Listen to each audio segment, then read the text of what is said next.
We got my boy, man, Andy Muschietti. He's talking again, Adrian. What Andy Muschietti says is the VX, they were intended to look a little weird to you. Okay. I call BS on that. Yeah. He says that we are in the perspective of the Flash. That's absolutely incorrect. Yeah, his exact quote, he says, the idea, of course, the idea of, like, how did you not know this? The idea, of course, we were in the perspective of the Flash. Everything is distorted in terms of lights and textures. We enter this water world. Well, I didn't know we're dealing with fucking Aquaman here. Right. But we enter this water world, apparently, which is basically being in Barry's point of view. It was part of the design, so if it looks a little weird to you, that was intended. Well, incorrect. Yeah, absolutely. So, Andy, newsflash, buddy, it does look weird. It looks a lot weird, but it just looks like shit. All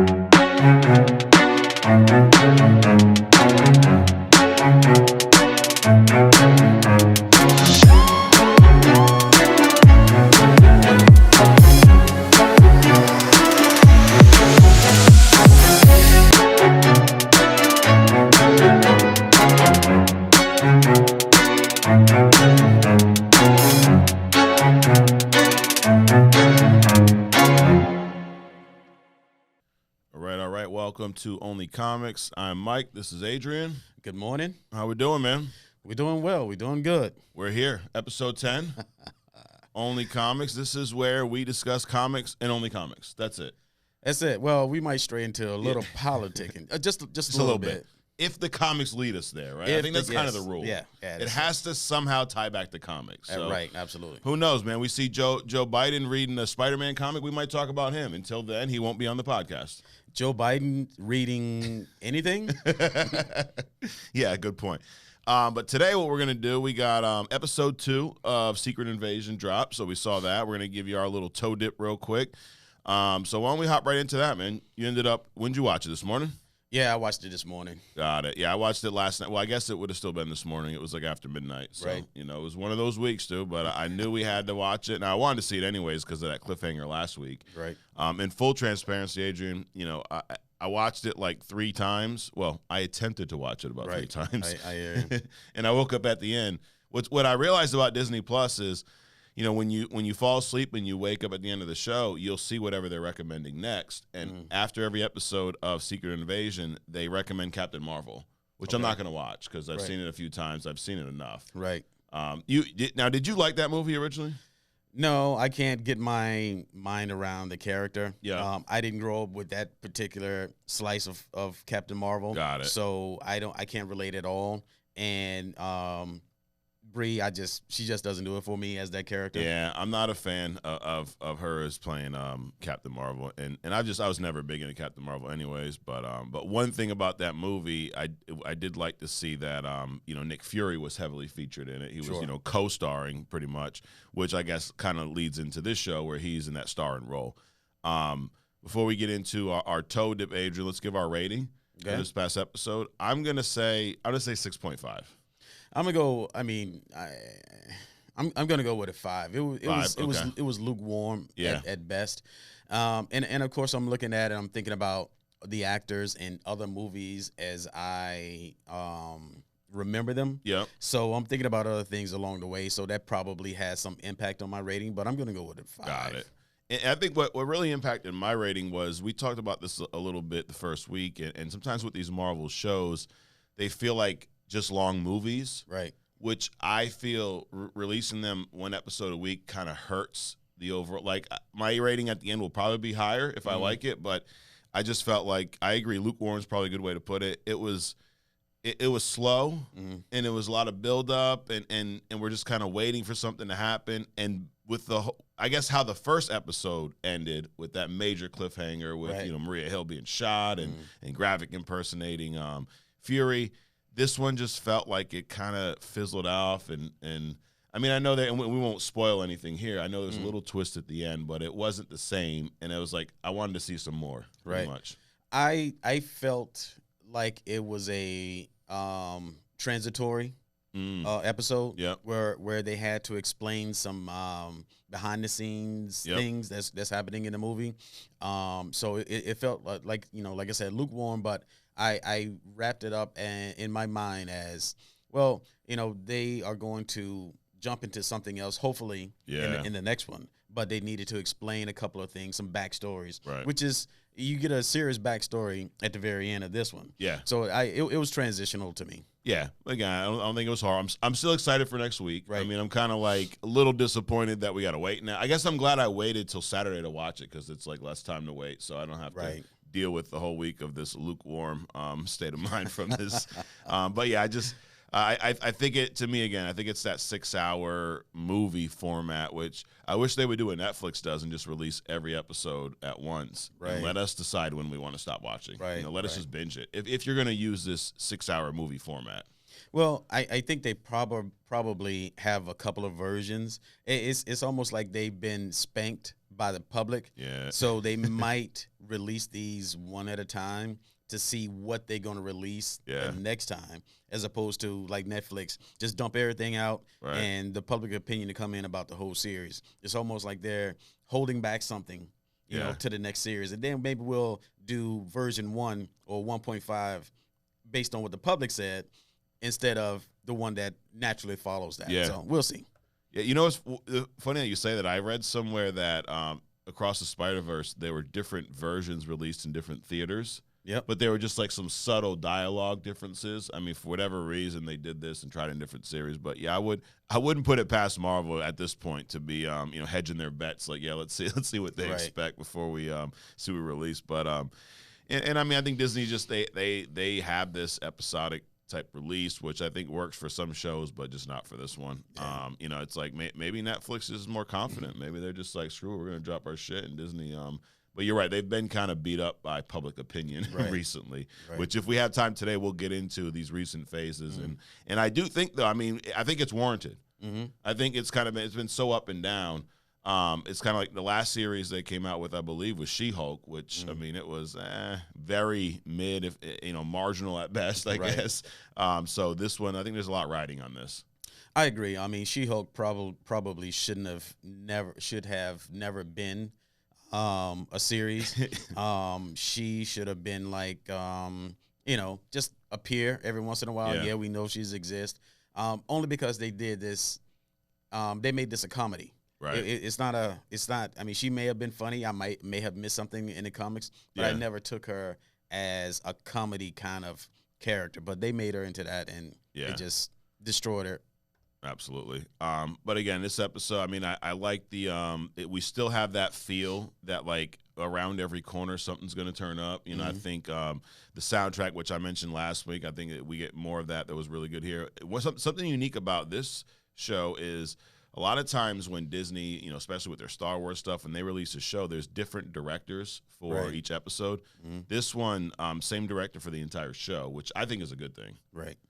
Well, I mean, it's consistently good or consistently bad, however it's going to turn out at the end, and you can't blame, the different chefs. One person cooks the chicken this way, the other person cooks the pork chops that way, but the whole meal is lukewarm because so many people involved. Yeah. So it's either going to hit or miss with this guy. Yeah. Yep. But yeah, I think I like that decision because you're right. When it's a few different directors and you have like standout episodes that were so much better, and here it's like it should be consistent. But like, I mean, this was not consistent. It dropped off a little bit. But I do think a lot of the issue is just the fact that it's a show and they had to cut it short. But, I mean, we get to see a lot of sub-story progression. We get to see Rhodey a little bit in this one, kind of in a different role. I will say that the highlight so far of this, or one of the highlights, has been Samuel L. Jackson's portrayal of Nick Fury. Uh-huh. I mean, we get to see some, like, badass moments, but we also get to see a little more of what we talked about last week where he's the old man and he's not who he used to be. But it's almost like we, the viewers, see some of his vulnerability, but he's trying to cover that up to everyone around him. Right. You know? I predicted that Rhodey's role in this was going to be, less the Iron Man character and more the political character. And to me, he was in this a lot. Yeah. So, as the liaison, I mean, he pulled it off. He did a very good job in portraying that character, but he was in this a lot. I didn't like the Nick Fury weak moments per se. I you don't like seeing that? No. It's I mean they could have he just went all like almost start to cry and stuff. Yeah. But I mean I would have understand if he would just paused, took a breath. That should have been his weak moment, and then kept it moving as opposed to what he actually did. Got it. So you don't like seeing weakening. I kind of do. I think it shows some depth to that character, but it also proves that like this is not the Nick Fury we're used to, right? Which has kind of been the underlying theme, at least of the first episode. I think we kind of see that continue. We see another side to Gravik in this episode, right? That I think without spoiling anything for you guys, I think it shows that he's a lot darker than we thought in the first episode. Right. I like that as well. Yeah. He's definitely darker, but I can understand where he's trying to go with this. Right. And I'm always been a fan of the more complicated villains, right? Like we talked about back in Guardians 3 with the High Evolutionary. Dude was just a dick. Right. Like there was no redeeming qualities about this guy. Like right. he just all the stuff he did to Rocket and whatnot, and characters like Gravik, you can kind of understand their plight, but maybe not the way they're trying to, get to where they want to go. It's kind of like, I don't agree with the mission, but I kind of get the idea of why you want to do that.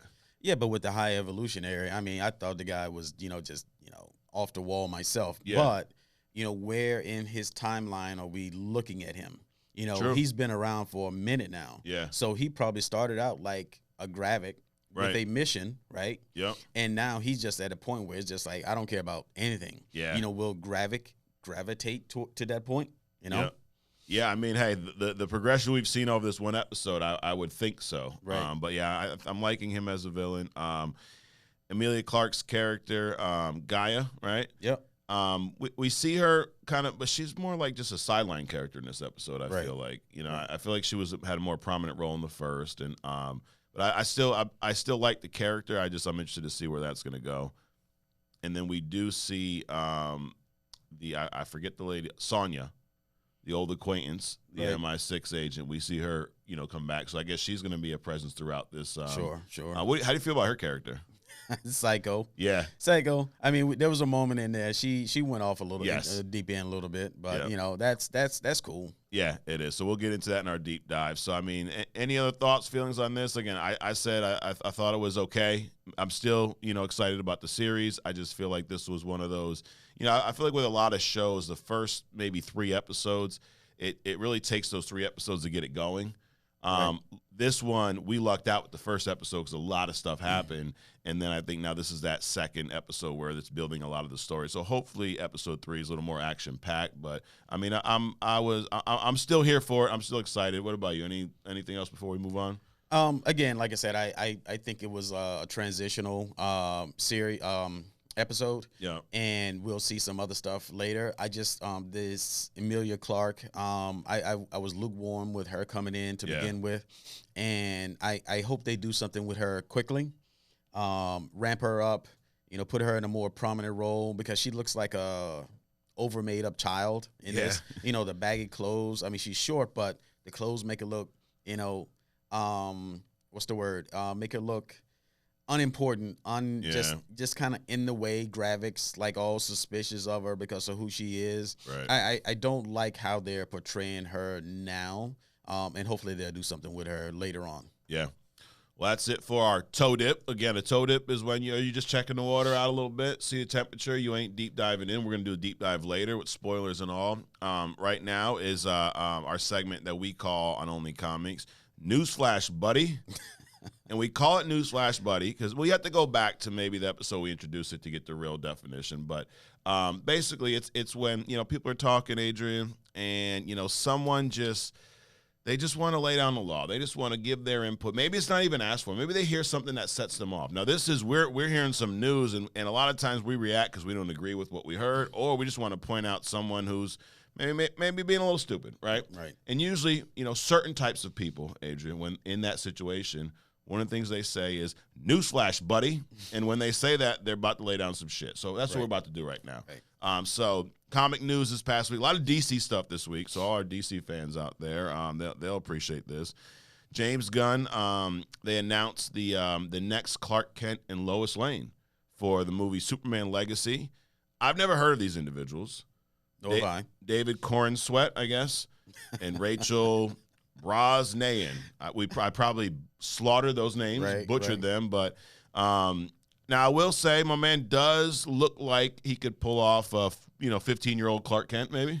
Yeah, I mean, but it's interesting though. They oust Cavill, but then they bring in this guy that looks like Cavill's younger brother. Exactly. So I'm assuming that there was something going on with Cavill that they decided not to reprise his role. Yeah. But they got someone that looks so much like him to play the character again. It's almost like visually they don't want to interrupt that transition. Yeah. You know what I'm saying? It's not like going from Falcon to Captain America. Right. This is like going from Cavill at 5 p.m. to Cavill 6 a.m. The same day. Yeah. Now, I know that James Gunn did say when he first announced this movie, he wanted it to be a younger Superman earlier in his life, I guess. So that's possibly why. But yeah, why does it look that much like Cavill? Because it is, you're right. I mean, as soon as you look at him, he's got like the same jawline, the same, shit. A lot of it just looks a lot like him. Now, the other chick, Rachel, I don't know the last name, but she looks nothing like our previous Lois Lane. Right. I think, all right, I guess she kind of looks like a Lois Lane. I feel like Clark Kent is more spot on. How do you feel about her casting? I think they've messed up Lois Lane so much over the years. I mean, as a character, let's look at a character. A person has a right to a wardrobe transformation, a personality transformation, let's color our hair, things like that. But there's really been nothing consistent about the Lois Lanes over the years since Margot Kidder. The one that's on the CW, she looks sick, to be honest. She looks sick. So in this one, I mean, she looks a little healthier. She looks like she could be a younger Lois Lane. So I don't want to, base the character on, appearances only. Let's see how she does in the show. But it's been tricky with the Lois Lane characters over the Superman movies and shows. Yeah, absolutely. Next up, we got my boy, man, Andy Muschietti. He's talking again, Adrian. Last week, he was talking about having all these additional Flash movies.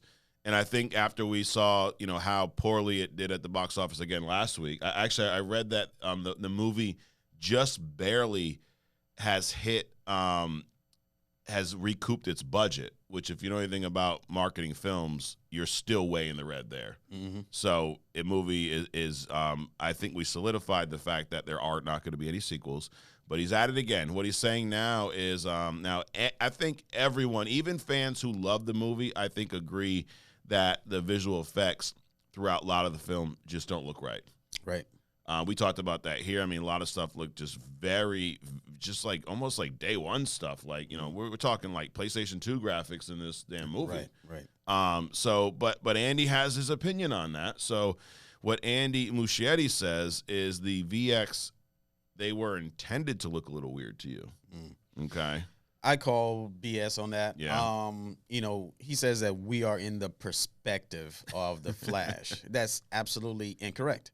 Because the Flash's perspective is that people look like people, the world looks like the world. It's just that he's moving so fast, most of it is just simply stopped. Right. That doesn't transform who he's looking at. Exactly. You don't go from Mike Human to Mike, Chucky, right.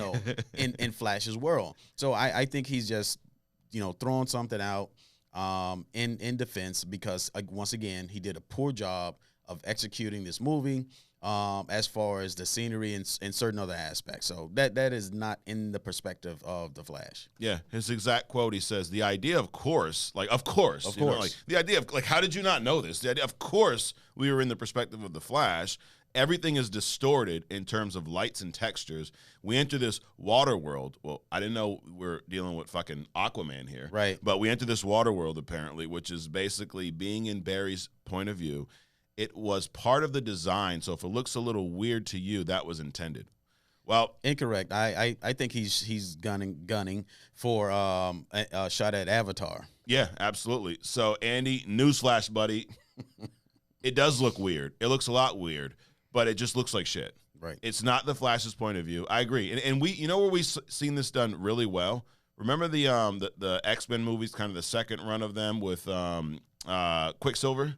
Yeah. Yes. And when he's like the first the movie where he's running through the X Mansion saving everybody. Right. When they kidnapped Xavier and they set off a bomb in the mansion and everything was blowing up. Yep. And Quicksilver came there. That perfect execution of a Speed Force moment, if you want to call that. Right. Perfect execution. You know, you don't need to regenerate stuff that looks like nothing. Yeah. We didn't see no shitty looking babies floating around. I was going to say, keep the babies out the microwave. Yeah, no babies in the microwave. But yeah, that movie was, God, probably, I mean, at least 10 years ago, maybe, or I could be off a little bit, but it was a lot older than this movie. Right. So if they pulled it off perfectly there, and then the first time we saw it in the X-Men series was in Days of Future Past, when they're breaking Magneto out of that prison, that plastic prison where he's like under the Pentagon or whatnot. Right. And same thing there. I mean, dude's moving bullets out of the way. And I think sometimes, you know, and this is me, newsflash, buddy, dropping my thoughts. I could be completely wrong. But I think sometimes with these directors, Adrian, they saw something in the other movie that worked, but they want to do something that's so different so they don't get accused of like plagiarism or whatnot. But I feel like in this one, you should have just copied what they did with Quicksilver. Well, the thing about it is that and it's not that DC can't do that. They did a perfect job in Black Adam. Yeah. When he first came out. Absolutely. You know, moving things around, so on and so forth. What you just said is a perfect segue into like business, right? Yeah. So many people have taken over things that other people have created. Right. And they're so arrogant and they forget about the essence of what was created. And they just want to come in and mechanically engineer their own version of something. Like, I'm unimportant. I'm a little man. I'm a little person, and I'm just gonna take over what you created, and now I'm gonna become, this big thing. Which is also why he's always in front of the camera, always making comments. Yep. It's almost like he does stuff in the comics or in these movies so he can get a reaction, so that then he can be in front of the camera himself. Yeah. John Scully with Apple. Ballmer with Microsoft.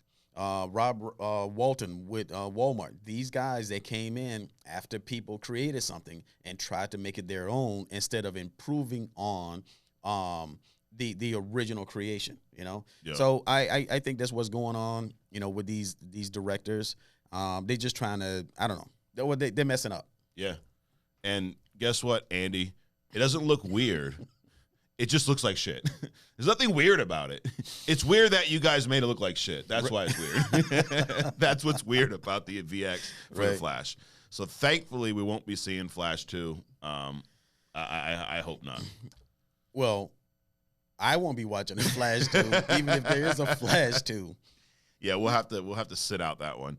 Up next, we have, so speaking of DC, James Gunn. They've announced. Hold on. Didn't Tom Cruise or somebody call up? I read in a subtext or whatever. Yeah. Tom Cruise. They pull all these people, these prominent names out and said, "Oh, Tom Cruise called up and praised the movie for 15 minutes." I'm like, why would Tom Cruise do that? Right.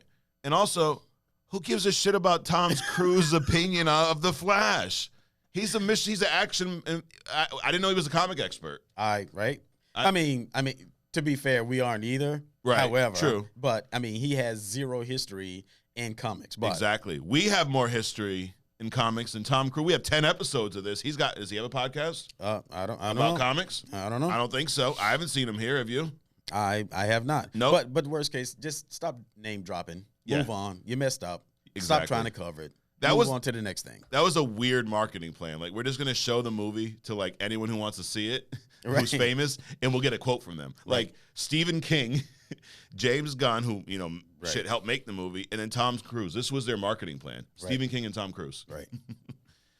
So, moving on, more DC stuff. So, James Gunn, they've announced the first 3 directors of their first 3 movies of this first phase. A lot of firsts there. This first phase of DCU.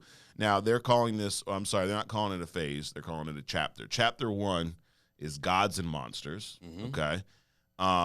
So we have Batman, Brave and the Bold. Andy Muschietti, unfortunately, is directing that one. Right. And I'm just saying, unfortunately, because I'm basing it off of the shit show that The Flash was. And now he's going to take – now, Flash is not one of my favorite characters, so I'm not really disappointed in that. I spent, 2 hours watching it, sure, whatever. But Batman is my all-time favorite character. Right. And I know he's pretty high up on your list. Yep. So I'm going to be – whenever this movie drops, whatever episode we're on here, I'm just letting everyone know in advance, I'm going to be pretty pissed if he screws this up like The Flash. Right. Because this is Batman. Well, it's almost like, you are your friends. People judge you by the company that you keep. Yeah. And, him coming out with The Flash, and The Flash is not one of my favorite characters either. However, he's known. I mean, Aquaman wasn't one of my favorite characters either, right. But they knocked that out the park, yeah. With Jason Momoa. So it's not that he's insignificant. So I'm not hurt. Right. But I am disappointed that because he could have been such a stronger character, and these movies could have been so much better than what they were. Yeah. And this is what he says about James Gunn said that Muschietti is a visionary director, a massive DC fan, and there was really only one choice for the Brave and the Bold. Luckily, he was on board. I bet there's a lot of other choices, Adrian. Oh, absolutely. A ton more choices. Yeah. But whatever. They went with him, and this is what we got. So I'm basing the Brave and the Bold on what I've seen in The Flash. And what's with it in It Chapter 2? Yeah, he did those. I saw the first It, and it was okay. I think the ending got a little too wacky. And just by the trailers alone for It 2, I didn't even want to see it. Wow. You see either one of those? We talking Stephen King's It? Yeah, but this was the remake. A newer one. Another one? Yeah, you ever seen it with, what's his name? Skarsgård plays Pennywise. It came out probably, 4 or 5 years ago. No. But, you know what? Because it didn't bubble up, yeah. I'll pass. Yeah. I'd say it's a good choice. Stick with the old Stephen King one. Gotcha. Original. Next movie, Superman Legacy. This is the movie we saw the casting for earlier. James Gunn, though. James Gunn. Yep. James Gunn's going to direct this. Okay. That I'm actually pretty intrigued by because Superman, again, just like Flash, has never been one of my favorite characters. Mm-hmm. I thought as a kid Superman was boring. Mm-hmm. Now I get it, he's so strong, but it's kind of like when your character's that OP, it gets a little old, right? Like I think one of the biggest things I like about Batman, not only are his strengths, are his weaknesses. Mm-hmm. It makes him very interesting. And, Superman's only real weakness is kryptonite, But, so that being said, though, I mean, I've enjoyed some of the Superman movies. And James Gunn, the director of the Guardians, all 3 Guardians movies, and then the newer Suicide Squad movie. Now, this is where I like the Guardians movies. I did not like the newer Suicide Squad movie. Did you ever see that one? The one with no. With Peacemaker in it. Yeah, that was cartoonish at best. Yeah, it was. I feel like it was too much of that humor button we talk about. It worked well with Guardians. Right. It didn't work well with the Suicide Squad. Yeah. But that being said, dude, James Gunn, with how wacky he is and how out there his movies are at times, I am interested to see what he does with Superman. Mm-hmm. Superman, he's been one of my favorite characters, not the favorite. Really? But I've always thought that Superman's weakness, I mean, he has a weakness for kryptonite, but that's, episodes of him running into kryptonite is far and few between. Right. Superman's true weakness is his inability to execute. Just like Batman's weakness is Joker and killing and guns, Superman's weakness is his inability to execute. He will save the cat in the tree, but that asteroid that's about to hit the planet, well, that's a toss-up to him. Yeah, gotcha. So are you excited to see this with James Gunn at the helm? No. And it's not because of James Gunn. It's just that I've seen so many Superman. I've seen so many superhero movies. I've been, I'm kind of like, when it comes to the world of comics and movies and stuff, I'm kind of like lukewarm on all of it together because it's not it hasn't been super high, but it also hasn't been super low. So I'm good with just waiting for it to come out, and we'll see what happens. And it's funny because it's like with all of the comic characters out there, we keep seeing the same few on screen. Like, how many damn Superman origin movies have we seen? And I hope this is not another origin. Right. If it is, I hope they do it. Again, the one redeeming quality of The Flash is how they handled the origin through flashbacks. I hope it's something like that. Do it quick and move on. Yep, absolutely. Last one, James Mangold. This is the director of, he directed Logan. Mm-hmm. He directed, I think, the Wolverine as well. He's directed some other Swamp Thing. So he is he's going to be directing the Swamp Thing movie. Which are you a fan of Swamp Thing? No. Again, he's down there with now I can't think of him. I can see him, but I can't think of the names. But anyway, I mean, he's like, I've heard of him. Yeah. I definitely never bought a Swamp Thing comic, even though I know that they were out there. Yeah. The movie back in the '70s was decent. It was like the intro to comic character stuff, which I didn't even know he was a comic book character that point. Yeah. But so no, nothing for him or against him. He's just like one of those benign characters that kind of bubble up into my realm of knowledge per se. So you saw there was a 7 movies came out in the '70s. Yeah. And I don't know if you remember this. There was a live action series in the '90s. No, don't remember that. And that was my introduction to him. But same, just like you, I didn't know he was a comic book character. I just watched it.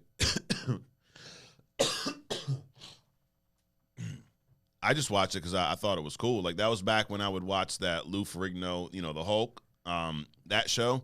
And this was just another one that kind of reminded me of that. But I was a kid, dude. I was probably 10 years old watching this. But again, no idea that he was a comic book character. I just thought it was some weird show.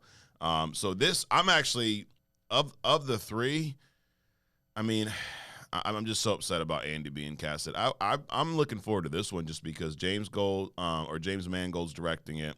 And I did love that series as a kid, so I was a big Swamp Thing fan then, just didn't know he was an actual comic book character. So I'm intrigued by this one. I think, I guess of the 3 directors, I probably trust James Mangold more than the other 2 with these movies. So what about you? Of these 3, which one do you think, when it's all said and done, will be the better film? I agree. I'm gonna go with Mangold. Yeah. I like Logan. So that was pretty cool. I just James Gunn, the Superman stuff, not really. And Andy Muschietti with the Flash, he just kind of killed himself on that. Yeah.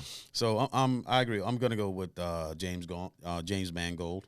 All right, so there it is, Swamp Thing. We're betting Swamp Thing will be the best out, and it actually pains me to say that. The fact, seeing how one of these movies is Batman, it pains me to put a Swamp Thing property over Batman. But speaking of Batman, Christian Bale refused to reprise his role as Batman for the Flash cameo. Director claims. Again, director Andy Muschietti. He's out there more than this damn movie. Exactly. We should just make an Andy Muschietti movie. Exactly. But, Christian Bale, thank you. Thank you for denying that. You know who else should have denied the cameo? Michael Keaton. Right. What's my man at the end? George Clooney. He should have denied it.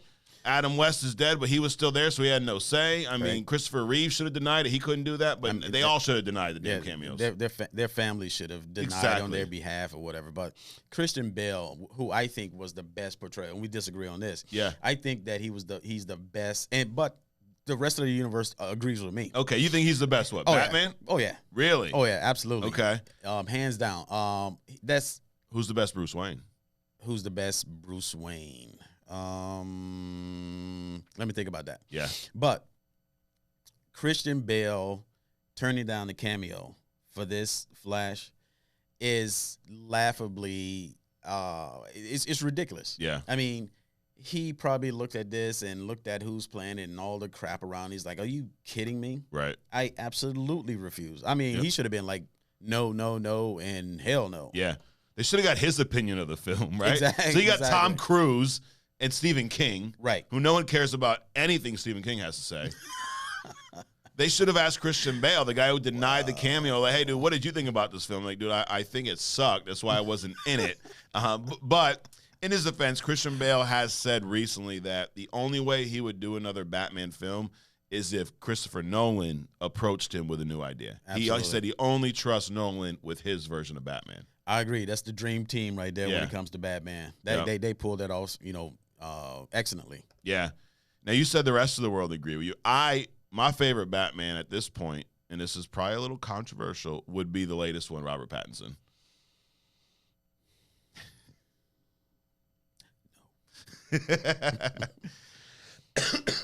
Now, I think my biggest critique with Christian Bale is the damn voice.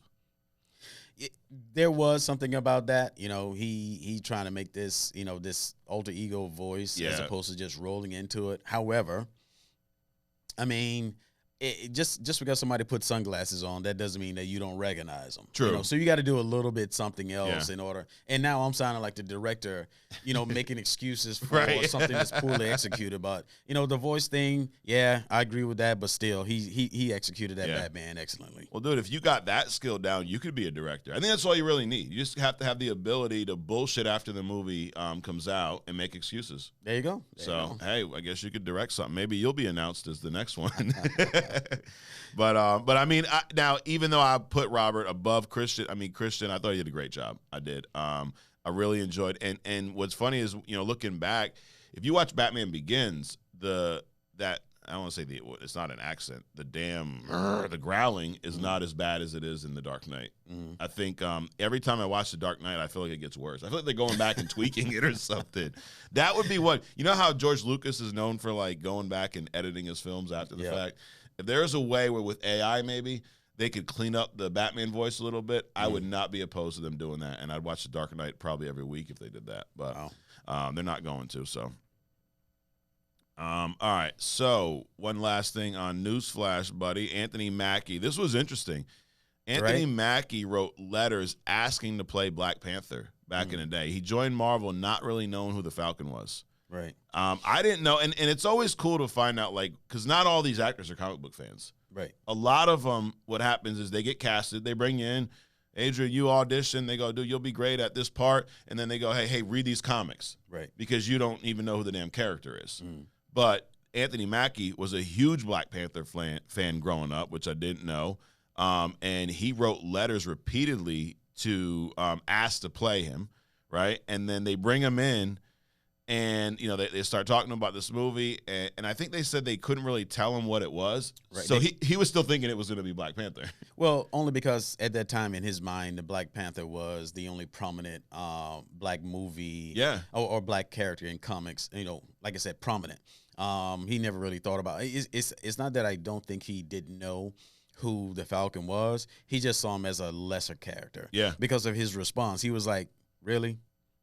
So it's not like, the Falcon is a nobody, but compared to the Black Panther, and after all of his efforts to be that character, I think that was a shitty bait and switch that they did. Yeah. I mean, they knew, why he was there. I just think that was bad on his part, but whatever. That'd be like you writing letters and asking to play Batman, and they bring you in, they want you to play the Flash. Right. There's that. Right. But yeah, they said, so Joe Russo, he was the Russo brothers directed Winter Soldier, and I think that was the first time we saw Falcon, right? And he goes, listen, we're doing this movie. We want you to be in it. We can't say what character you're playing or who else is going to be in it. Would you do it? Right. Imagine getting that offer. Like, now with Marvel, I would have done it, dude. I'm like, sure, whatever. Yeah. And then he's like, I remember just, you know what? I like y'all dudes. I'll do it. I'll go on this ride with you. And then when he ended up finding out it was Flash, he's like, really? The Falcon. The Falcon. God, what's this damn Flash shit? No more Flash talk on Only Comics. But yeah, when they said they hit him up, he's like, yo, it's Sam Wilson. He's like, really? Right. But I will say, dude, I love his portrayal of Sam Wilson, Falcon. I agree, and also he's coming out on top too. Yeah. There's a lot going on right now. Chris Evans kind of gave him, kind of passed the torch to him. Yeah. And I think Chris Evans Should is we the say best, pass the shield? Or that, pass the shield. He's the best embodiment of Captain America I've ever seen. Yeah. So he kind of owned that thing. He's up there with Robert Downey Jr. With Iron Man. And Sam Jackson as Nick Fury, or Robert Pattinson as Batman, or not. Nah, but yeah, no, he did a great job. And it's funny you bring up Chris Evans. He made me like Captain America. Right. I was not a Captain America fan. I always looked at him as like another Superman character, just too cheesy for me. I always liked those kind of darker ones. But he brought out just, I guess, he showed so much range in playing Cap that it kind of really brought me on the other side for Captain America. Right. And now, speaking of Anthony Mackie, he will be playing Captain America now in this next movie. How do you feel that transition is going to go? Do you think it's going to be accepted? I think it will be more accepted because they did so much transitory stuff in the Winter Soldier series. I think there would have been an outrage already. Yeah. If there was going to be any, it's unlike the medieval shows that came out and there were like black elves and people like, wanted to burn down, the movie theaters and all that. There's no black elves in Earth. That. What? That was a How good do you one. know? Yeah. I love that one. The mermaids aren't black. Wait a minute. Say that again out loud. Right. Mermaids. You've seen them? Yep. You've seen a mermaid at the beach? Yep. Where? Yep. What beach? Because I'd love to go check this out and find out what nationality they are. Martha's Vineyard. Yeah. But anyway, no, I'm looking forward to him playing Cap. But now looking back, could you see Anthony Mackie playing T'Challa? I didn't see Chadwick Boseman playing T'Challa. I saw him in that actor, and I'm like, wow, this is who they chose. But he did it. I mean, he embodied that thing. Yep. So I can't say that I can't see Anthony Mackie playing that role, but he needs to understand. Well, he doesn't need to understand because he's not going to do it. But the understanding would have to be that he's on the footsteps of, or anybody that does the Black Panther after this. And I hope it's not the sister again because that was just wrong. Yeah. They are going to follow in the footsteps of Chadwick Boseman's role. Unless they do this stuff 10 years from now. Yeah. Which they probably will do some reboot 10 years from now, thinking that everybody's forgotten. Do you think they should have, instead of killing off the character, recasted Chadwick Boseman or recasted T'Challa? Absolutely. Yeah. It would have been a natural fit for not Killmonger. Michael B. Jordan. Yeah, Michael B. Jordan's character to just roll over. I mean, he was pretty much there anyway. Yeah. So that would have been a natural fit. But then again, these directors, they make these decisions about, characters and people's personal lives. Yeah. Maybe they saw something coming with Michael B. Jordan. They was like, let's steer away from this. Yeah. But I definitely think they should have, because that's what happens anyway with Black Panther. Right. It's handed off from generation you're saying to generation. I'm saying, should they have recasted T'Challa himself and acted as if he didn't die and just, honor Chadwick Boseman, but have a new actor play T'Challa? I'm good with that. Yeah. I'm good with that. I think they should have, honestly. Yeah. And it's funny is even Chadwick Boseman, I believe it was his brother, had like this online petition going to recast him. Right. Now, his brother, probably knows him better than a lot of people, right? His standpoint was, dude, he wouldn't have wanted the character to be retired. Right. He would have wanted it to continue. Right. And I get they were trying to be very sensitive with the issue because Chadwick unfortunately passed away very early. But I think they kind of try to overdo it, and I don't think it was the right move. I'd have been okay with them moving someone. Find another great actor. There's plenty of people out there that could play this character. Like you said, you didn't think Chadwick could, and he knocked it out of the park. So I'm sure there's plenty of others that could have slid in there, but I would have been okay with that. Absolutely. How many Supermans have we had? Yeah. Just that one character alone. Absolutely. So I think that's it for our news flash buddy this week. It's always fun. Up next, this is the part where we're gonna spoil some shit. We're gonna get our deep dive to episode 2 of Secret Invasion. So we're gonna go through it in depth, give our thoughts, feedback, predictions, which we've learned recently, Adrian, our predictions are usually spot on. Yep. I think we're like 10 for 10 or something. I don't know. I'm not really keeping track, but it's up there. It's high. Yeah. If we were in baseball, we'd be winning the batting title. Right. Definitely. So this is the point where this is your spoiler warning. If you stick around and something gets spoiled, that's on you. So episode 2, this starts, man. It shows some flashback scenes back in 1997. We go back. How do you feel about, because my wife was sitting there watching with me, she's like, I hate when they make him look like that. And it was like the de-aged, I guess, Samuel L. Jackson. Right. And I was like, I don't know. You think he kind of looks like, if you pull up a picture of Samuel L. Jackson from like 20 years ago, I guess it's close, maybe. How do you feel about the de-aging? They did it well enough, I think, with this that I really didn't pay that much attention to it. I mean, you can look at the person, see who they are. They have done this in the past in other movies, and it just seems ridiculous. Yeah, sometimes it's pretty bad. But I mean, and also they didn't sit there and hold the camera on his face long enough for you to be like to analyze everything about it. So I think it was decent. I never even stopped to think that, wow, that looks like crap, like that intro. Yeah, like the intro. But it definitely was not. It didn't look weird like the Flash VX either. Right. So, but we look back 97. This is Fury. This is kind of like, I think it's like right after Captain Marvel, because the Skrulls this is where he's kind of promising the Skrulls that he's going to give them a place to live and all that good stuff. And this is where we learned that Fury met this young Gravik, and he's like the special Skrull they're kind of presented to Fury. I thought this was cool, some little backstory. Sure. And then once this part's done, we end up fast forwarding to present day stuff, right? And Fury and Talos. Well, actually, it kind of brings us right back to the end of the last episode, right? So Maria Hill was shot and killed, and we kind of see the continuation of that. There's all these bombs going off in Russia. Fury is scrambling. Fury gets grabbed by some dude and thrown into a van, which we later learn is Talos. Right. And then I guess the real scene the first scene that really has some substance is when they're on this train. Right. They have a real, like, I really love this scene. Was probably one of the highlights of this episode for me. The dialogue between Talos and Fury. Right. And one of the things I've always loved about Fury's character, at least in the MCU, is, we said this last week, he's a spy. He's also always up to something. And a lot of things that end up happening are his fault. Even like back in the Avengers, he's the one trying to get the Tesseract, trying to do all this shit. And that's why, Loki's down here trying to attack Earth to get it back. Like, he's kind of always up to something. A lot of his problems, I think, sometimes are self-imposed. Right. And then he leans on others. Like back in the day, he had the Avengers to get him out of it. And now we see Fury for the first time where he really doesn't have anyone else to help him out. So he's talking to Talos. They're going back and forth. And I like how he plays this kind of game of like, tell me something I don't know. Right. Because he knows Talos is keeping some shit from him. Right. How'd you feel about this scene?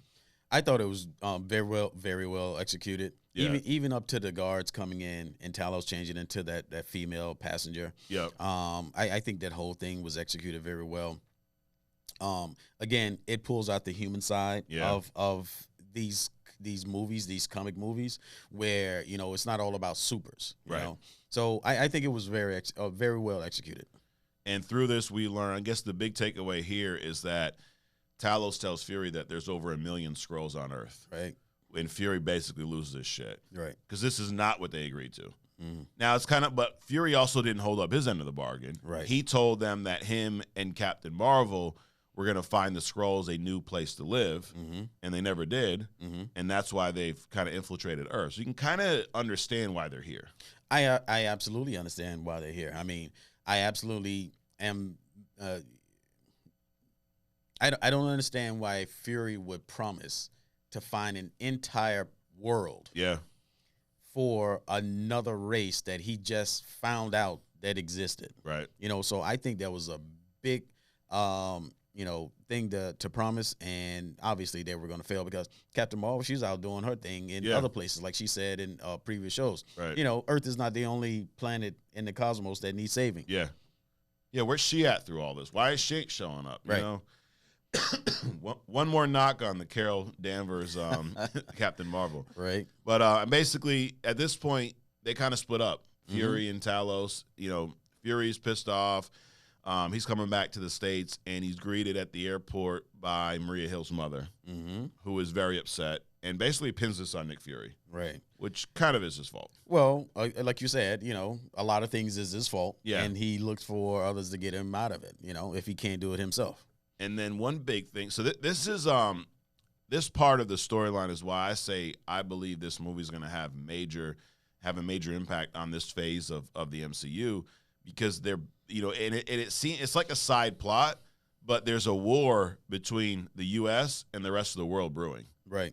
Isn't it crazy? Like, I mean, it's comics, but they're painting the U.S. to be the enemy, and everyone's siding with Russia because these attacks the way they were done, they made the bombing look like the U.S. was responsible. Right. And, through the UN and all this, they're all kind of taking Russia's side. And then we learn after this, after the airport, and we see some news where, they're just basically summarizing what's happening. They think the U.S. is up to it. Gravik and Gaia, they end up going to meet with the Skrull Council. Mm-hmm. And we didn't know it was a Skrull Council at first. Right. They go to this house or whatnot, and security's at the door, and Gravik tells Gaia, like, they won't let Gaia go in with Gravik. Gravik has a meeting there, mm-hmm. and he hands her a gun, and he basically says, I'm not out in 10 minutes. Shoot him in the forehead. Right. Which I thought was pretty cool. It just kind of shows you that Gravik's pretty badass, dude. He Right. don't give a shit. Mm. And then, he meets with this group of, like, the U.S. president's there, all of these council men and women from, different countries or whatnot. And we learn that they're all Skrulls. Right. And they basically appoint Gravik as, like, the new leader of the Skrulls. Right. Their general, the supreme general or something like that. Which is, and I guess this is that turning point where he now has the power. He is now in charge. He becomes like, he's the force that you don't want to mess with. Right. And we also see that, and we're probably skipping around a little bit, but there's a meeting that happens with Nick Fury and James Rhodey. Mm-hmm. Actually, let's backtrack. Before that, Rhodes is in court, and he's being interrogated about this whole Nick Fury and all the stuff that happened in Russia. Well, he's not being interrogated. He's trying to be set up to admit that U.S. is responsible for and should take the blame for what happened in Russia. Yeah. And he's just like Teflon. Yes. I like that. I like that. I like the way he pulled it off. He reminded me of in the old Dave Chappelle skit, I plead the fifth. Right. Where he's in court, he's like, on that, what's the question? I plead the fifth. Right. But he's like, so Nick Fury and Maria Hill were there. Allegedly, Fury and Allegedly. Well, and then he's like, what about these photos? He's like, I can't trust those photos. They're from Russia. But then he says, I need to take them back to Langley. So what makes you think that they're going to trust what Langley comes back with? Exactly. That was funny. Yeah. And then I like when he looks back, because when he says that, the leader of Sokovia kind of gives him this like side eye, right? Rolls the eyes at him. And then he looks back at whoever's in the stand. He's like, Sokovia rolls her eyes at me one more time. He goes, I'm gonna put the suit on and carpet bomb them. That was pretty funny. Yeah. But yeah, it's we were talking last week about just Don Cheadle's portrayal of Rhodey, and I don't dislike it. I think it's probably not a fair thing to say that I don't like it. I thought Terrence Howard would have been much better in that role, and just because he started out as Rhodey, but I guess that's not going to happen now. Right. Absolutely not. It's not gonna happen now. I don't like Don Cheadle as the Iron Man character, but I actually like him in this political role. Yeah. So it's almost like you can forget who he is and just see him as now a political representative of the United States. Right. And I do like him in that because of some of the roles that he's played in other movies where he's that strong, direct, we're here as a courtesy, not because we have to be kind of a role. Yeah. Yeah, no, it fits him well, and he adds some humor to it without being too funny. Like that, I think there was some humor in that scene, but it wasn't, beating you over the head. Think about, dude, how much Terrence Howard regrets that decision now. Well, what decision? The decision to ask for way more money and be pushed out of the MCU. So what happened was in Iron Man 2. I guess Iron Man 1, he got paid a lot more than Robert Downey Jr. Because of who Robert Downey Jr. was at the time. Right. I mean, his life was a mess, right? This was like a chance for him. And then in the second movie, Robert Downey got his money, and Terrence Howard wanted a bigger piece, and they were like, hey, you know what we'll do? We'll cast him instead of you. Right. But it's like, it's now he had, I mean, at the time, there's no way for him to predict how big the MCU would be. This was like their third movie. But, dude, every time a damn Marvel movie shows up with Don Cheadle in it, Terrence Howard must, like, drive his head into a wall. I mean, dude, this guy, I mean, Don Cheadle's been in how many damn movies, and now he's part of this series. Like, it's like it's that whole, you're short-sighted. You're looking at this money right now versus the long-term deal. Right. But anyway, so, yeah, this scene I thought was pretty good. And then from here, we end up Nick Fury and Rhodes, they end up having a little meeting. Mm-hmm. And Colonel Rhodes is like, he ain't having it with Nick Fury. He's pissed. Right. And it becomes a little bit of a, chest pumping exercise for a little bit. And it was funny. He goes, really, you want to compare job titles right now? Right. Like, because Fury's still looking at this like, dude, I'm in charge, right? I'm the guy who ran S.H.I.E.L.D., and you're like an Avenger. Like, so I got my man Rhodey's like, nah, dude, it's the other way around now. And basically fires him. Right. What'd you think about this scene? There's a lot to process in this scene. You got the racial component, which was heavy. Yeah. You got the title thing going on. Who's in power, and then you got the I'm an artifact trying to hold on to my authority, power, and position, and you got this new guy that doesn't even recognize anything that you have done or doing, because now I need to do these things. But I love love is a strong word. I like the way Don Cheadle portrays this political power. Yeah. Not the comic book character, but I like the way he executes. I like the way he talks about the things that he talks about, and basically he's very clear in why he's here and what he's doing. Yeah. Yeah, no, I enjoyed it. And I mean, Fury's coming at Rhodes with this kind of like, yo, we're boys, like, hook me up. Right.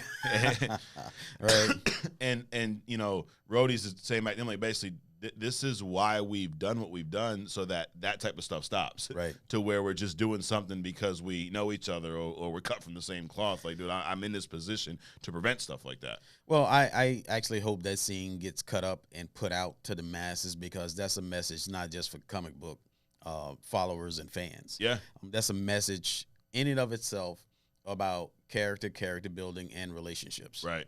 Because Rhodey's doing what he thinks is right. Right. He really thinks that, they went over there, screwed shit up, and this did happen because of Fury.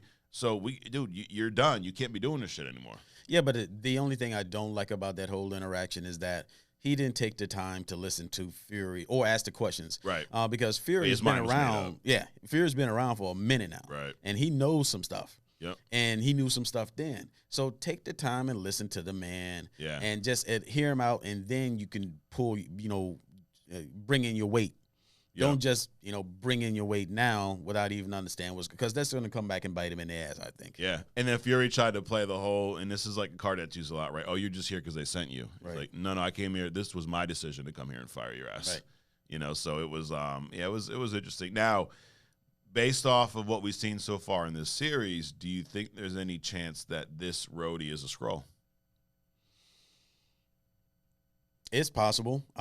They've done such a good job of weaving Skrull into the population. There's 1 million of them now. Yeah. And I'm sure that facility where they got all these people hooked up. Yeah. What I do like about this is that they're not killing off the people that they're replacing. Yeah. For the most part, at least from what we can see, they're like warehousing them. Right. They're just killing everybody else, which I don't understand. Absolutely. So I don't know. I'm excited enough to stick around because I'm curious. Yeah. Based on how they're portraying the movie. Like, I wonder, because you're right, when we saw in the first episode when the Skrull impersonates you, he can just look at you and impersonate you. Right. But if he wants your knowledge and whatnot, you got to be hooked up to this machine, this pod, and you're in this almost suspended animation. Like, you're asleep, I would assume. I wonder if you have to stay there the entire time this individual is using your knowledge, like, so they just have to, because maybe they can't kill him. And I wonder if that, is a piece of this. I don't think that they have to be hooked up to the pod. I think they hook them up to the pod just to immobilize them so it's easier for them. I think it's just touch. Got it. Regardless of whether they're in this thing or not. Yeah. I think they just immobilize them just so they don't struggle and start screaming and doing all this other crap they got to do.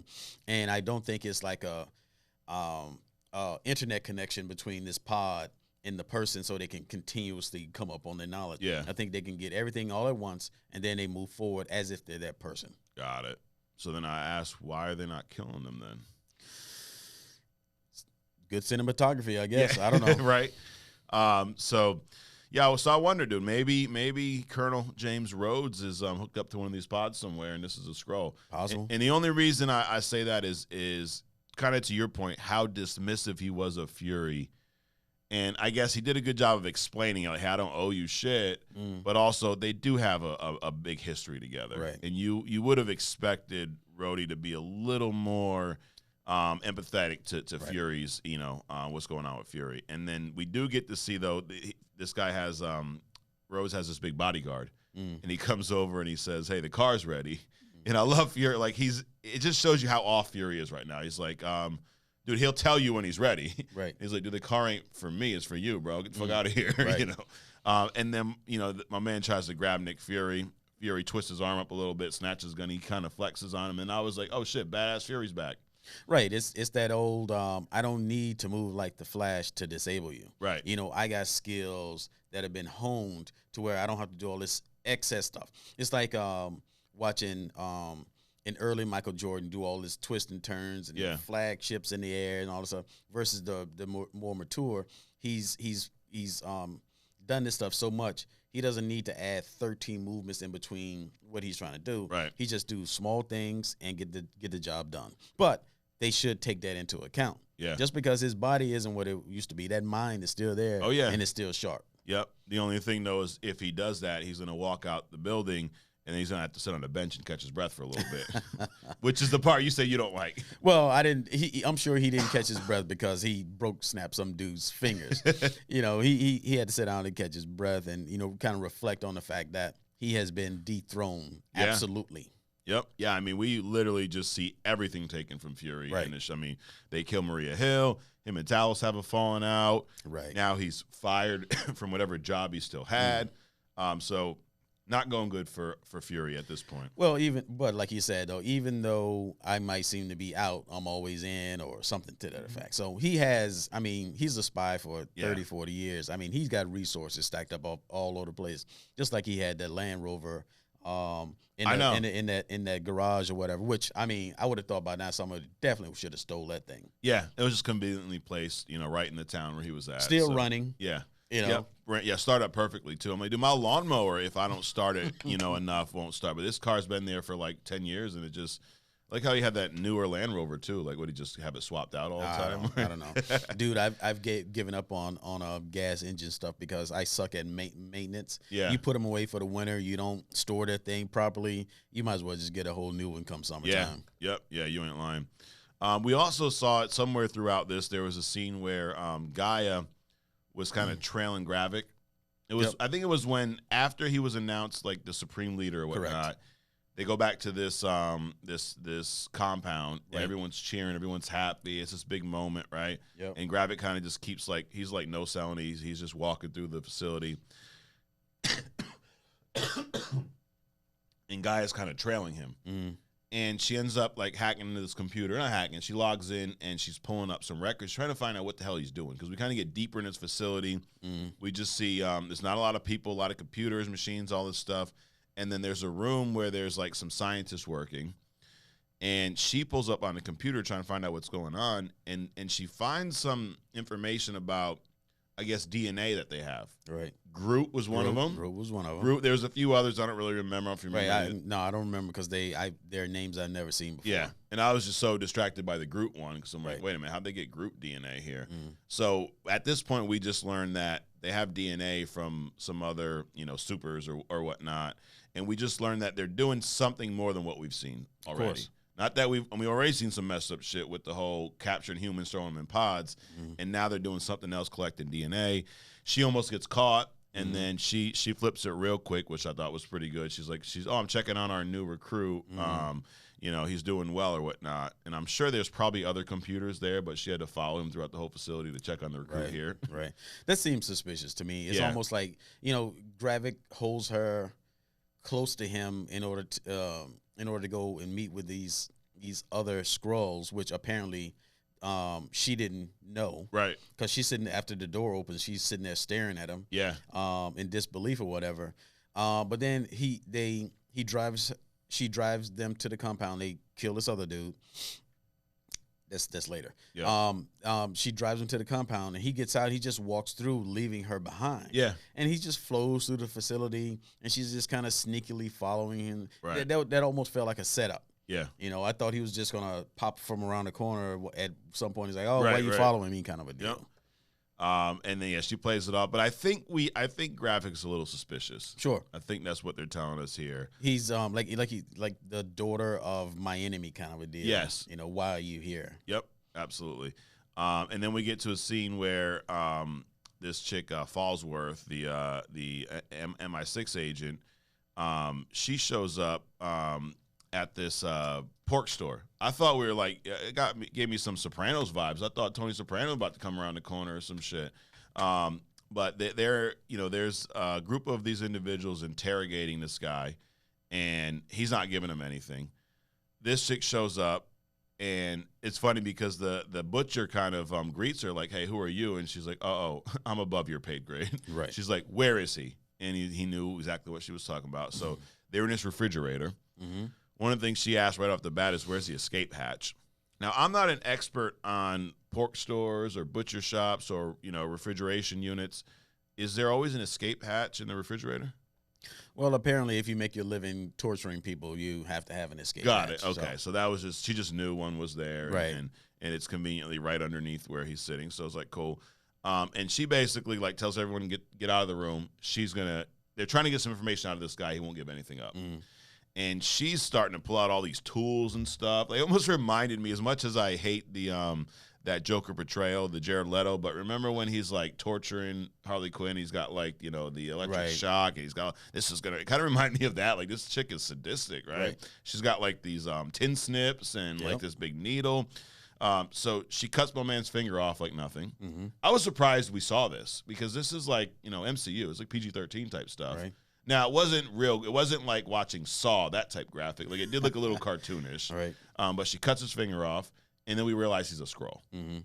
And then she injects him. Like, he still is like, "I'm not telling you anything." She's trying to get some information about Gravik. Where's he at? What's he doing next?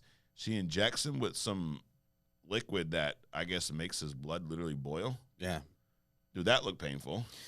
Yeah, it did. But when you're in that business, I'm assuming, I guess any business, like the lawyer who killed, his family or whatever for whatever reason. Yeah. And now he's on trial. He's used to being the antagonist. Yep. Right? He's used to being on the back side of the camera. But when you're in the front side, you spend so much time, being the antagonist that you don't put yourself in the victim role and shore up those weaknesses. Right. That now that you don't cover all your bases. So when she came in, he's thinking, "Oh, she's probably going to cut me, slice me, do some other stuff that I've already prepared myself for." Boiling my blood, I probably didn't think about that one. Yeah, no, he wasn't ready for that one. And then eventually he gives her some news or whatnot, right? Or some information about Gravik. And then Gravik and Gaia show up. Yeah. They kill everyone. Yep. That was a pretty cool scene. Well, Gravik and Gaia didn't show up. Gravik and his henchmen showed up. His henchmen. Yeah, Gaia was outside. Gaia was outside with the new recruit, as she calls him. Yep. But I thought that was a cool scene where they just kind of whacked everybody. Like, it was some good action there.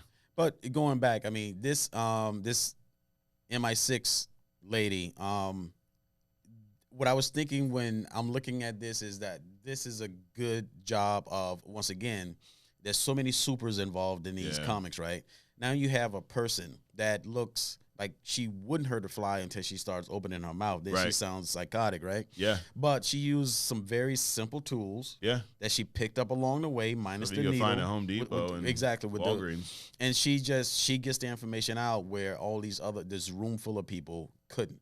So humans displaying power without having power, that balances these. They do a very good job of balancing these movies to me. Yeah, absolutely.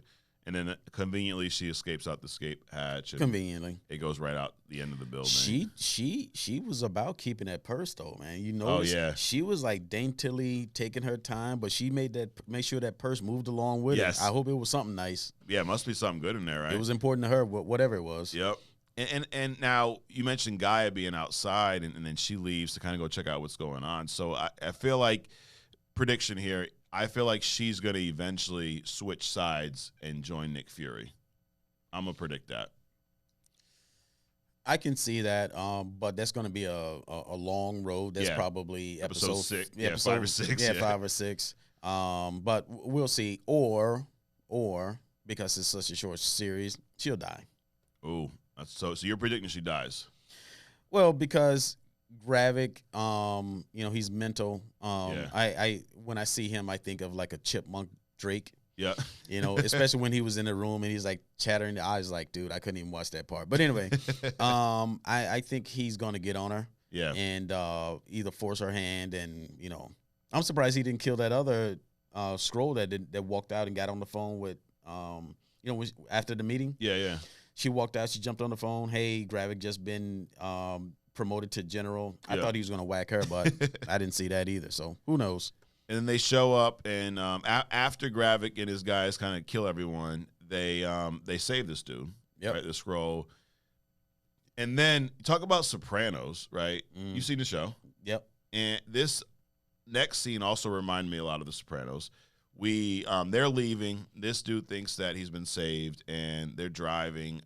They go out to like the woods somewhere, and he says, I forget the exact dialogue, but he thinks they're almost home. Right. Well, I think, and I don't remember if he gave up this information, but apparently they found a safe house. They were going to go to this safe house. Yeah. And they passed all these cops. Oh, that's right. And Gravik said, keep going. Yes. So they kind of looked back at him like he gave up that information to them, which confirmed what Gravik was thinking anyway, which is why they went to the woods. Yeah, because he asked him several times. He's like, nothing, just lies, just lies. Right. I think you're right, because I don't remember exactly what he gave up, but he didn't know. He didn't give up like where Gravik's headquarters was or where he was attacking next, but I think he did give up a location, which would make sense that it was the safe house. Right. And to your point, you had cops everywhere. They say keep going, and then this guy doesn't really know what's happening. Right. I would assume because of what he just went through, he really probably can't see straight, and he don't really know where the hell he is. He's delirious from whatever she put in that needle. Yeah, your blood starts boiling. I think it may do something to your eyesight and every other sense you have, right? Yeah. But this reminded me of the episode, one of my favorite Sopranos episodes, when Adriana is shot. It's called Long-Term Parking, and same thing. He in that episode, Silvio takes her in the car because she's a snitch. Same, like very similar, and tells her that they're gonna go to check on Chris because allegedly he almost killed himself or whatnot. They're driving, and you see a bunch of woods. They go off the road somewhere. He takes out the car and shoots her. This one similar. They're at a pork store. Guy snitches, not to the feds, but snitches to to the MI6. And Gravik finds it out, and they go off to the woods somewhere. My man's holding him up, walking him out the car, thinks he's going home. Next thing you know, and Guy is very uncomfortable here. You kind of see in her face, like, Gravik's just sitting back, like, he's just chilling like they're at the damn Wendy's drive-thru ordering chicken nuggets, so he don't give a shit. Right. It's just another day in the life of Gravik, but Guy is visibly uncomfortable. And then we hear the gunshot, dude's shot, he comes back in the car, and I think we still see this look. So I think they're at least... They're planting the seed that Gaia is not fully on board with what's going on, and I think she's going to start second-guessing herself throughout these next couple episodes. Well, I think they're also planting the seeds that, one, I think that because there was such a quick turnaround, the cops at this house, that seemed almost intentional. Like the MI6 lady, she told just so that they know that I got to your man. Yeah. Number one. Yep. And number two, I think Gravik is also testing Gaia. True. In his mind, she's probably failing miserably. Right. At the very least, he's highly suspicious of, simply because, not only because of what she's doing, and I think he knows that she's tiptoeing around him, or following him and all this other kind of stuff, but also the fact that, this is my enemy's daughter. Right. Yep, absolutely. And then we get, and this is where I think the episode, it feels like the end is just kind of rushed. Like, we had all the stuff that kind of happens, and we talked about this earlier, where it just seems like this episode was a little just kind of mid, I guess, right? Like, and I think the ending for me is where that kind of fell off, because we Fury's still kind of on the run, and he shows up at this house, and we see a scroll inside, right? And why is the scroll cutting up cucumbers? Yeah, just making herself a salad, I guess. And then he by the time he approaches the kitchen, we realize this is his house. And he walks in, sees this lady, about his age, right? Mm-hmm. And she's like, "You're forgetting something." He goes back, puts on his wedding ring. Right. We realize this is his wife. Mm-hmm. And then the episode just ends. Right. And now everyone's question, Adrian, is, does Fury know his wife's a Skrull? That's a good question. It's obvious that, well, it's not obvious, but I would assume that. Sound like Andy Muschietti. It's obvious. Right? I would assume that she understands who Fury is and what he does. The fact that he can pull his ring on and off because he's going out to do some stuff. Yep. Right?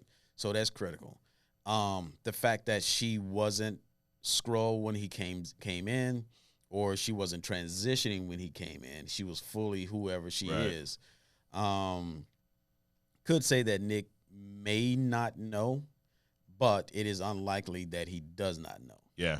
I would say he probably knows, and he just over time just kind of, that's what happened. Yeah.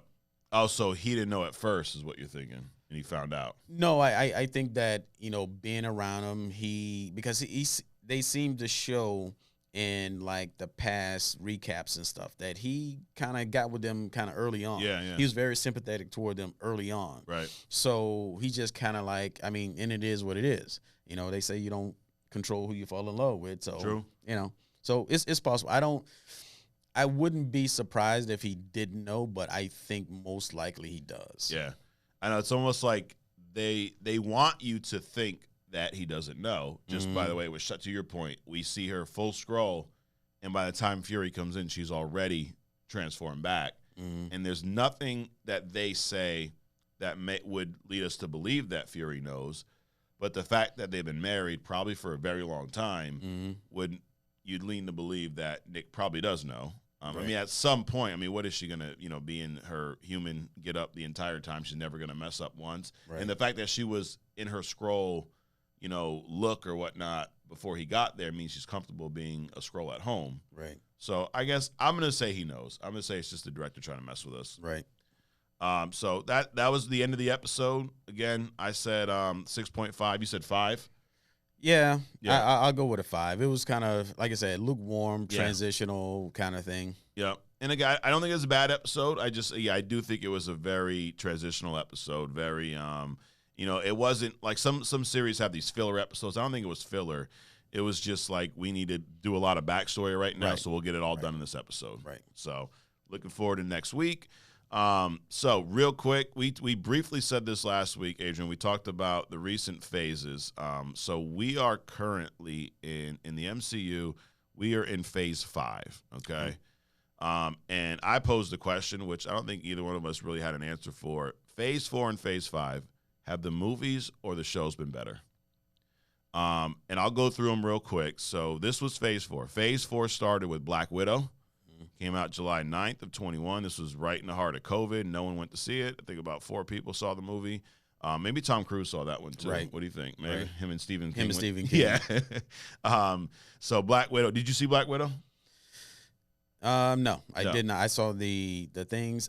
She's not someone that could. She's better in the comics than they portrayed her in the movies. Yeah, I saw it way after the fact. It was okay, but it was not needed. It came out after Endgame. She's already dead, so that was stupid in my opinion. Next was Shang-Chi. I enjoyed that film. I thought that was really good. You've not seen that one yet. Nope. Then was The Eternals. This is your favorite film, right? Oh, absolutely not my favorite. Yeah, this one, I thought a lot of the visual effects looked really cool. Sure. The overall story, I was not a big fan of. I thought it was very slow moving, just drawn out, and I was not a fan of this. This is an example of a movie's inability to capture the power of some of these comic book characters. Yeah. Besides the fact that Eternals was very poorly executed. You ever read any Eternals comics? No. I never really heard of them. Yeah. Up until now, which was confusing when they came out with a movie. Got it. I read one run. It was like maybe 6 or 7 issue run or something like that. I don't remember when it was, but the whole story was based off of the fact that the Eternals forgot that they were Eternals. and one of them started remembering and recruiting all the others because there was some force coming or whatnot. And I thought it was a really good comic, and I thought that's where they were going with this one. And I agree, they didn't really tell the story of them well enough on screen. They didn't show how powerful these guys really were, and it was just a lot thrown out. Like, we weren't introduced to any of these characters, and they introduced like 10 of them right off the bat. So, and it was almost like the movie acted like you were supposed to know who they were already. Right. I know we kind of dig on these guys for origin stories, but maybe we could have had a little bit of origin in this one. Something. Well, didn't they do it toward the end, and they basically end up being robots or something. Yeah, pretty much. So, something artificially created, on an assembly line, but whatever. Yeah, it's not even worth. Eternal's not even worth talking about. Spider-Man: No Way Home, probably. I mean, one of my favorite comic book films. I thought this was great. I mean, I'm sure you probably feel similar, or very well executed. Yeah. It's been a while, so I've seen so much other stuff. I kind of like it's blurry at this point. Yeah, Doctor Strange: Multiverse of Madness.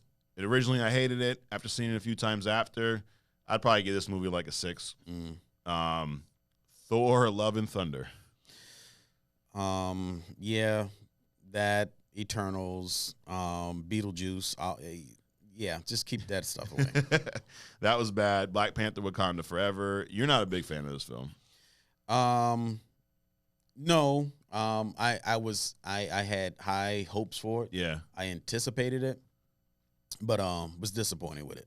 Now, I was very disappointed in the theaters. Again, I've seen it probably a couple times since, and I will say it's better than I gave it credit for originally, but I still struggle with the Shuri playing Black Panther and that whole deal. You got to grab my attention the first time because I don't have time to sit and reminisce on these movies. Yeah. And when you give me the first time, like the Matrix, the Matrix is like one of my all-time favorite. Yep. It's mind-bending, thought-provoking, those kind of things. You got to give me the first time, and then I'll watch the second, whether I'm disappointed or not with what you do after the fact. The fact that I just watched it is a testament to your first effort. Yeah. So I'm not gonna sit and watch movies over and over again like that. Gotcha. But of these movies, I'd say best one, Spider-Man: No Way Home, really by a long shot. I mean, the only one that even would come close would be Shang-Chi, which is good, but it ain't on Spider-Man's level. I'm surprised. Werewolves by Night. Yeah, you seen that? No, it wasn't bad. Really? Yeah. Huh. Interesting. I don't know how it's going to connect or if it isn't connect to anything else, but it was a cool little short. So those are the Phase 4 movies. Phase 4 TV shows. WandaVision. I absolutely love this show. Yep. Falcon and Winter Soldier. I thought it started off really slow, and I enjoyed it towards the end. How'd you feel about this show? I agree. But it's also apparently, in hindsight, this is a well done transitional series. Yes. Yep. It at the end of it, it's like, wow, it was entertaining, but it also had a purpose. Yeah. And I love how, like, at the end of the show, because the show's the Falcon and the Winter Soldier, and then we get to see that credit or the graphic for the Falcon and Winter Soldier change to Captain America and the Winter Soldier. Mm-hmm. So we get to see that full transition from Falcon to Cap, which I think it was needed, and it does a good job setting up this film. To your point, it's why it's not been a lot of backlash to it, is they did it properly. Right. Loki, I love this show. Have you seen Loki? I tried to watch it. I thought that the first couple of episodes were trying to be too funny, so I just kind of tuned out, and I haven't gone back since. Got it. This show plays, so if you ever are bored, you should. It plays a major role in this whole multiverse. Like, it explains why the multiverse is even a thing now. It introduces us to Kang for the first time, so I enjoy this. And season 2 is, I think, coming out later this year, and I've read that the TVA, which is featured heavily in Loki, is going to be part of Deadpool 3. So this is going to tie into that too. What If? I don't care for this show at all. I've tried to watch an episode or two. And shows, it's What If. It has really no implication on the major story. So I'm like, why am I even watching this? The cartoon stuff? Yeah. I found it interesting. I'm surprised how Disney does things. They start out, they made like 6 or 7 of them, and then it just stopped and just went away. Yep. It's like that kind of pisses you off. Yeah. Because there's so much other stuff that they can get into. It's like, why even start it? Right. You're going to build up, I won't say hopes, but expectation, and then you just stop Yeah. It's almost like feed me oxygen through this tube. Feed me oxygen through this tube, and then somebody clamps it at the end. It's like, yeah, I'm dead now. Was that a Deadpool reference? The oxygen in the tube? That was good. Man. But what if I did like the art style though? I thought it looked really cool. Yes. Which is like, dude, then make some animated movies and shows that look like that instead of this what if that doesn't mean shit. I'm surprised someone hasn't, and maybe I just haven't seen it yet. But you know how they do the previews for the games? Yeah. The game, like little shorts and stuff. Oh yeah, like the cutscenes. Dude, that stuff's amazing. Yep. It's amazing, but they won't make a movie out of it. I know. Come on, man. Yeah, Marvel. We told you guys a few weeks ago, run your decisions by us. That's right. Now we'll do the brainstorming for you. We'll just send it over. You pay us a flat fee. We'll work it out after the fact. Right. Hawkeye, you seen this show? Jeremy Reiner, I can't wrap my mind around him. No, you don't like him? Nah, not at all. So I haven't even bothered watching it. I actually really surprisingly enjoyed this show. Now it came out around Christmas time. It was Christmas themed, which I'm always kind of partial. I love Christmas shit anyway. So, but I watched this. I thought it was way better than it had any business being. They introduced Kate Bishop's, Hawkeye, which I think she's going to take over the role. I think she'll do better than Jeremy Renner. Okay. So this was I enjoyed this. Moon Knight. Well, before you move on to that, actually, let me. Yeah, go ahead. So on Hawkeye, I'm gonna take your suggestion. Yep. Because you suggested Miss Marvel, which we're probably gonna cover. Yep. And I absolutely love that series. Yeah. So I'll sit down with some some M&Ms and stomach my way through Hawkeye again. Moon Knight, forget about it, dude. You don't like Moon Knight? I've tried like 3 different times. Yep. It's like you're a fake Batman kind of deal, the psychosis. Yeah. Maybe I just need to get a bigger bag of M&Ms. Yeah, probably. I enjoyed Moon Knight. I did like the whole psycho aspect to it, him, all these multiple personalities and whatnot. Ms. Marvel. Now, it's funny you brought up Ms. Marvel. I did recommend this. I haven't finished the show yet, though. Really? Yes. And I want to. It was just, I don't even remember when it came out, actually last year around this time. And I just couldn't find the time to watch it. Right. I was, life got in the way. We also weren't doing only comics back then. So probably would have been a different story. She-Hulk, we talked about this earlier. Garbage. You hate those garbage. I thought it was okay. No. I wasn't mad that I watched it, but I'll probably never go back and rewatch any of it. But it was a fun show, I guess, at the time. Now, so that was Phase 4. So the shows, WandaVision, Falcon, Winter Soldier, Loki, What If, Hawkeye, Moon Knight, Ms. Marvel, She-Hulk. The movies, Black Widow, Shang-Chi, Eternals, Spider-Man No Way Home, Doctor Strange, Multiverse of Madness, Thor, Love and Thunder, Black Panther, Wakanda Forever. Which would you say was better, movies or shows, Phase 4? I'm going to go with the shows. Yeah. Same. I agree. Shows knocked it out of the park compared to the films. Yeah. So Phase 4, shows won. Phase 5, films. We ain't even starting off good. Ant-Man and the Wasp: Quantumanium. You've not seen this? I still haven't seen it, man. I passed that on Disney. I'm like, no. This is one that I'm not going to recommend this. But although I will say Jonathan Majors kills it as Kang. Well, that's not even a reason to watch it. And I understand that it's probably important to watch it. It's just that, and I really like Paul Rudd as the Ant-Man. This guy is like, he drank some liquid elixir. This dude is immortal. He's great. Yep. But I mean, I like those two components of it, the importance of the King introduction and Paul Rudd playing Ant-Man. It just doesn't do it for me. Yeah. I would tell you that it's probably on the same level as The Flash. So it's very mid. Very mid. I wouldn't even put it that low because Flash is pretty low to me because, I mean, based on what I've seen before, I'm looking at it from the entertainment value. Yeah. Is it a good story? Flash was just garbage to me. So I don't put them on the same level because they bring out two completely different emotions from me. Yeah. So no, I wouldn't do that. Oh, I'm not putting the Ant-Man character. I'm saying this movie is about as good as The Flash. No, I mean, oh, okay, I got what you're saying. Wow. Yeah. And dude, I'll never go see it then. You don't want me just compare anything to Flash. say anything is like Flash, and you will guarantee that I won't watch All right, next week we're going to rewatch Beetlejuice, and we're going to review that one here. There you go. There you go. Next movie for Phase 5 was Guardians of the Galaxy 3, which we did an in-depth review. I think we were around the 7s, maybe we gave it, which I enjoyed. Thought it was pretty good. Yep. So those are the only 2 movies that have been released so far. And then up and coming, there's The Marvels, which I'm kind of, I guess you said I'm lukewarm on this one. I'm intrigued by it. It has Ms. Marvel. It has, I don't know what their super name is, but it's Monica Rambeau. Monica Rambeau, yeah.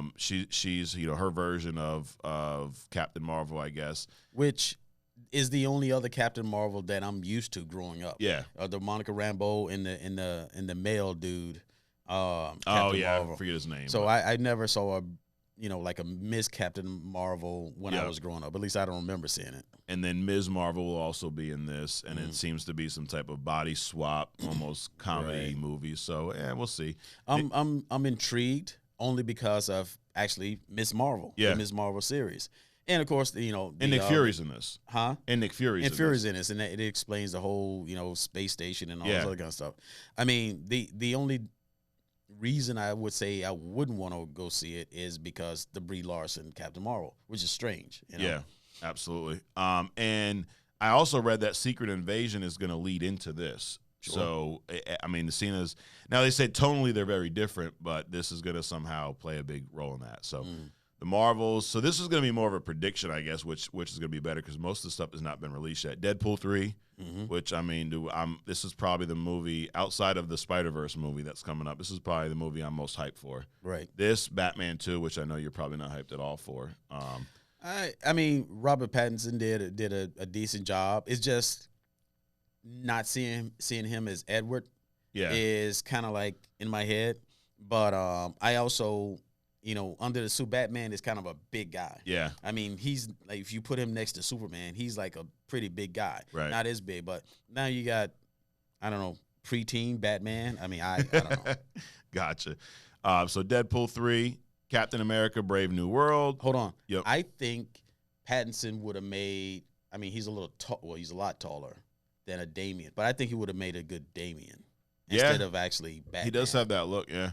Anyway. Absolutely. But Deadpool 3, Captain America, Brave New World. This is the first one with Anthony Mackie as Cap. Thunderbolts, which is going to have, Winter Soldier's going to be in this. U.S. Agent's going to be in this. A bunch of other characters that we've probably seen are going to show up. This is like Marvel's version of Suicide Squad. And then the Blade movie. These are all the movies for Phase 5.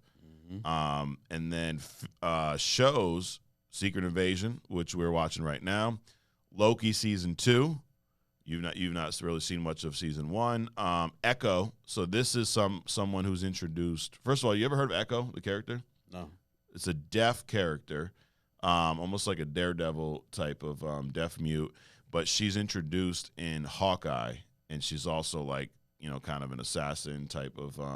She's like a spy or whatnot. So she's pretty badass character. So she's getting her own series at some point. Interesting.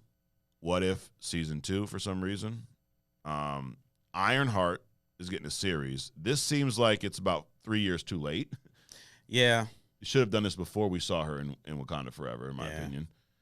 Well, no, I mean the Wakanda. I mean that's. I guess that was an intro. Yeah. So hopefully there's not too much backstory with this character and with this thing. So I would watch it just out of curiosity, only because Iron Man is my favorite character. Yeah. And I'm interested to see what they do with the tech. And I liked Riri Williams. I thought her I forget the actress name, but whoever portrayed her in Wakanda Forever, I thought she did a good job. Yeah. I enjoyed it. Agatha, Coven of Chaos. Now this is a spinoff from WandaVision. Agatha is the witch, right? Yes. I remember her, but she was like ancient. She's always been ancient to me. Really? So yeah, long white hair. Okay. So I'm curious as to how they portray her. I'll be willing to watch that just because she was like super powerful. Well, did you like her in WandaVision? It was her neighbor. Remember, she ended up turning into Agatha. Yeah. No, I didn't. No. Okay. But I like the character though. Yeah. And then Daredevil Born Again, which this one is 18 episodes. All these other ones like 6 or 9. And this is going to be, I think it's somewhat of a reboot because remember this is the same Daredevil character from the Netflix series that showed up in She-Hulk. Remember he was banging She-Hulk. Are they going to use the same guy? Yeah, same guy. Oh, that'd be cool. Yeah, I'm definitely interested in that because he did a good job in that. Yeah, I think. And I think he was one of the highlights of the She-Hulk series. Right. And we got to see the gold costume, so that was pretty cool. So he's getting his own series, which I believe is a reboot. And so these are from a prediction standpoint, do you think that the shows or the movies will be better in Phase 5? And I'm still on the shows. You still think the shows? Based on what I'm hearing, I'm still on the shows because they it's almost like they try to do something. They try to make the Big Mac a quarter pounder. Yeah, you know what I'm saying it's like their own instead of sticking with the essence of the character, they try to do all this other stuff. And when they fail to do that, they bore us to death with the backstory and their origin. Yeah. I wanted to say movies, Adrian, but as I look at these, I mean, Ant-Man was what it was. Guardians was pretty good. I mean, Deadpool 3 and the Cap movie are probably the two I'm most excited about of this list. Mm-hmm. And then of the shows, I mean, I'm a Secret Invasion has been good so far. I'm hyped for Loki season 2. Echo, I don't really care much about. What If? I'm definitely not going to watch that. Ironheart, yeah. So yeah, I think I'm more excited about the shows. Yeah. Unfortunately, well, I don't know why it's unfortunate, but I guess because Deadpool 3 was there, I was thinking good movies would be great. But yeah. Anyway. I'm interested to see who they playing. Who's playing Blade? Because Wesley Snipes just did that thing. Yeah, it is. I forget how you say it. Marshala. He's in. I'll tell you right now. But it's not the guy that played the last Blade on some show. No, it's where have we seen this guy? Marshala Ali. He's in Benjamin Buttons. He is in what was he in recently? He was in Luke Cage. This guy right here. Really? Yeah, he's playing Blade. Oh, he is, man. And that's what they're saying. They keep pushing it back, and they're like, dude, he's older than Wesley Snipes was in the first Blade, but they keep pushing this thing back. Isn't he older than Wesley Snipes is now? I mean, why they bringing that dude? I mean, there's so many other. If you're gonna introduce, he's 49. Wesley Snipes really? is probably what? Oh, he's got to be 50 something. 50 something, yeah. So he's close. Shit, ain't far off. Yeah, but still though, he's in the movie Moonlight. I've not seen it, but I know I've seen him all over. He looks older though. Yeah, he does. He definitely looks older. I mean, he's a great actor. Yeah, but yeah, they definitely. I thought they would cast some younger people. Yep. You know, especially for the coming out. Right. Because he's good for what 6 months, and then he yeah. ages out. Yeah, absolutely. And some of these actors, like I said earlier, some of these actors they come in and they just time out. Yeah. Like Chris Evans, he was Captain America for 10 years. Right. I mean, and they have to keep their bodies up for this period of time. Hugh Jackman, same thing. Oh yeah. 10, 12 years, you got to keep that body style. Oh, so this will be the last time we see Hugh Jackman as Wolverine. I don't think we'll see him again. Unless it's I shouldn't say it. We'll probably see him in a small cameo in the one of the big Avengers, whatever the last one is, the Kang Dynasty or the Secret Wars or whatnot. I think we'll see him show up there. Sure, I mean they have him in the comics where there's an alternate universe. He's in the future. He's older. Yeah, some things like that, and that's cool. Right, that is cool. But yeah, they I mean you starting out aged.